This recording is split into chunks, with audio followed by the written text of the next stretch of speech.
कुछ साल पहले तक कांग्रेस पार्टी की मीडिया सेल चलाने वाले आज कांग्रेस पार्टी से अलग हो चुके हैं।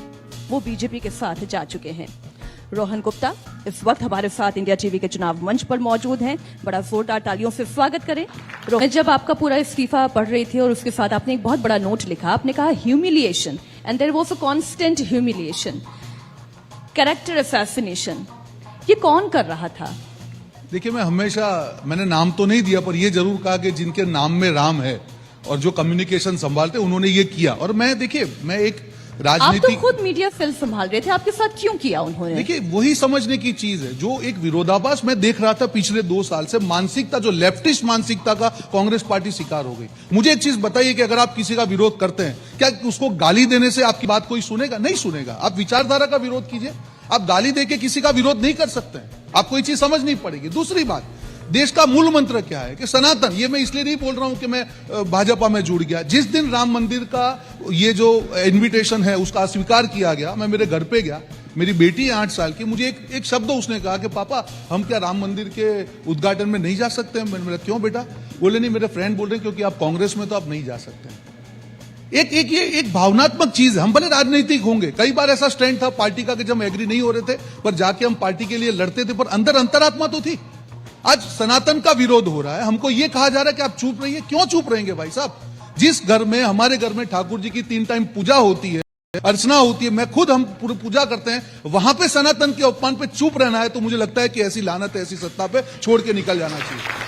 और ये निर्णय इजी नहीं था मीनाक्षी जी, मैं आपको कहूंगा। मैंने 22 दिन लिए पार्टी ज्वाइन करने के लिए, आत्मा मंथन किया कि हमको आगे क्या करना है। देना चाहूंगा। नहीं, लेकिन बीजेपी तो कह रही है ना, इसे आप तोड़ मरोड़ कर पेश कर रहे हैं। राहुल गांधी जो बोलते हैं उसे ट्विस्ट कर दिया जाता है। क्या राहुल गांधी जी ने यह कहा कि माइनॉरिटी को हम अधिकार देंगे सारा एसेट रिवैल्यूएशन करके? ये बीजेपी ने कहा है?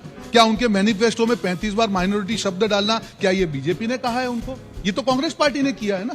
आज 6 बार आंध्र प्रदेश में जब कांग्रेस पार्टी की सरकार थी तब 5 बार देश के संविधान में बहुत क्लियर कट लिया कि धर्म के आधार पे आप आरक्षण नहीं दे सकते हैं। 5 बार कांग्रेस पार्टी ने दिखावे का प्रयास किया कि देखिए हम तो आरक्षण का प्रयास कर रहे हैं माइनॉरिटी के लिए। हर बार अनसक्सेसफुल हुआ। वो कुछ करते भी नहीं है, वो सिर्फ तुष्टीकरण करते हैं, सिर्फ एक वोट बैंक की राजनीति के लिए भाई भाई को झगड़ाने का काम करते हैं। आज कांग्रेस ये तो रोहन जी, आप एकदम बीजेपी वाले प्रवक्ता वाली भाषा बोल रहे हैं। बिल्कुल, ये देश की आत्मा की बात कर रहा हूं। आज क्यों पूरा देश बीजेपी के साथ खड़ा है? क्योंकि आज बीजेपी जो बात कर रही है, ये राहुल गांधी मैनिफेस्टो बनकर आता होगा तो कम से कम पढ़ते तो होंगे। अरे या नहीं पढ़ते हैं? अरे पढ़ने के बाद ही तो बोल रहे हैं कि मुझे माइनॉरिटी को अधिकार देना है। वो कौन पढ़ाता है उनको? उनके टीचर कौन है वो तो आप उनको पूछिए। वैसे कौन है टीचर? आप तो जानते होंगे। देखिए, उनके नाम में राम है, इतना मुझे मालूम है, इससे ज्यादा मैं नहीं जानता हूँ। जयराम रमेश। अच्छा, ये बताएं कि राहुल गांधी की स्क्रिप्ट कौन लिखता है? यही लिखते होंगे जिनके नाम में राम है, क्योंकि इतना कोई कर नहीं सकता। तो कभी वो इसे क्रॉस चेक नहीं करते हैं कि थोड़ा वो पर्चा जो है अपने और साथियों को भी दिखा दें कि ये ठीक है या नहीं है? किया होता तो ये हाल नहीं होता। किया होता तो आज देश में ये हाल नहीं होता। और आज भी मतलब केवल एक ही की सुनते हैं राहुल गांधी और किसी की नहीं सुनते। मुझे ऐसा लग रहा है कि कहीं ना कहीं ये जो जिनके नाम में राम है वो राहुल जी के दिल में बस चुके हैं। जब तक राहुल जी उनको निकाल के असली राम को दिल में नहीं लाएंगे, देश की भावना को नहीं समझ पाए। जब 2-3 लोग आप चूज कर लेते कि नहीं, मुझे सिर्फ इनकी बात सुनी, वो जो सही कहे सही और गलत कहे, ये हाल होना ही है। और वो लोग जो हैं, जो ये निर्णय करवाते हैं, उनके लिए सिर्फ अपनी राज्यसभा की सीट इंपॉर्टेंट है और बंगलो इंपॉर्टेंट है। ना उनको कांग्रेस से प्यार है, ना देश से प्यार है, ना जनता से प्यार है। और इसीलिए मैं आज देश के सामने नेशनल टीवी पे कहना चाहूंगा कि ऐसे लोगों ने इतनी बड़ी पार्टी का जो हाल किया है, आने वाले 20 साल तक ये पार्टी रिपेयर नहीं होगी। इतना बड़ा डैमेज इस पार्टी को ये लोग कर चुके हैं। क्योंकि देश की आस्था पे जब वार हुआ तब चुप रहने का काम एक ही व्यक्ति कर सकते हैं, जिसको देश से प्यार नहीं। मैं रैपिड फायर पर अब आना चाहती हूं। वैसे रोहन जी बड़े फायरी वैसे ही हो रहे हैं, तो मैं कुछ क्वेश्चंस। बिल्कुल, रैपिड फायर। पहला क्वेश्चन, पार्टी में पॉलिसी मेकर कौन है? यानी कांग्रेस पार्टी में पॉलिसी मेकर कौन है? जिनके नाम में राम है ऐसे ही 2-4 लोग।